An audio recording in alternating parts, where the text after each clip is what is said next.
Aïcha, qu'Allah soit satisfait d'elle, a été interrogée. Raconte-nous la chose la plus étonnante que tu aies vue du messager d'Allah, paix et bénédiction d'Allah soit sur lui. Elle pleura et dit, une nuit, il se leva et me dit, ô Aïcha, laisse-moi adorer mon Seigneur. Elle répondit, par Allah, j'aime être près de toi et j'aime ce qui te rend heureux. Alors, le messager d'Allah se leva, se purifia et se mit à prier. Il ne cessa de pleurer jusqu'à ce que ses larmes mouillent son vêtement, puis il continua à pleurer jusqu'à ce que le sol soit mouillé de ses larmes. Bilal vint l'appeler pour la prière. Quand il le vit pleurer, il dit, « Ô messager d'Allah, tu pleures alors qu'Allah t'a pardonné tes péchés passés et futurs ?» Le prophète répondit, « Ne devrais-je pas être un serviteur reconnaissant? Cette nuit, des versets m'ont été révélés. Malheur à ceux qui les lisent sans y réfléchir.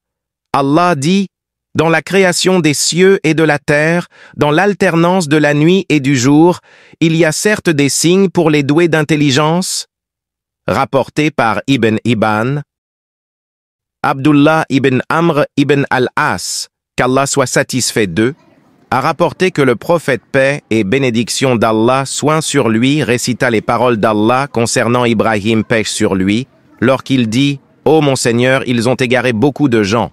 Donc, quiconque me suit, il est des miens. Et quiconque me désobéit, tu es, certes, pardonneur et miséricordieux. » Et les paroles de Issa, Jésus, paix sur lui. Si tu les châties, ils sont tes serviteurs.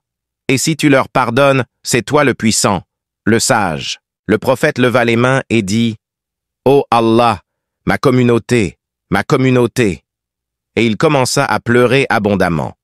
Allah, le Tout-Puissant, dit à Jibril, « Va voir Muhammad alors que ton Seigneur est plus savant et demande-lui, qu'est-ce qui le fait pleurer ?» Jibril alla le voir et lui demanda. Le messager d'Allah lui révéla la raison alors qu'il était plus savant.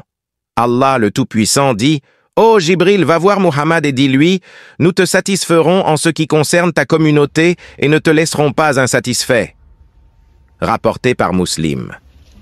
Abdullah ibn Mas'ud, qu'Allah soit satisfait de lui, a dit, « Le prophète paix et bénédiction d'Allah sur lui m'a demandé de lui réciter le Coran. J'ai dit, « Ô messager d'Allah, je te récite le Coran alors qu'il t'a été révélé. » Il dit, « J'aime l'entendre de quelqu'un d'autre. » Alors, je lui ai récité la sourate An-Nisa jusqu'à ce que j'arrive à ce verset. Qu'en sera-t-il donc, lorsque de chaque communauté nous ferons venir un témoin et que nous t'amènerons toi, Muhammad, en tant que témoin contre ceux-ci?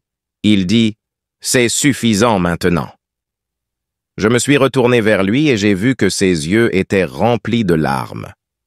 Rapporté par Al-Bukhari et Muslim.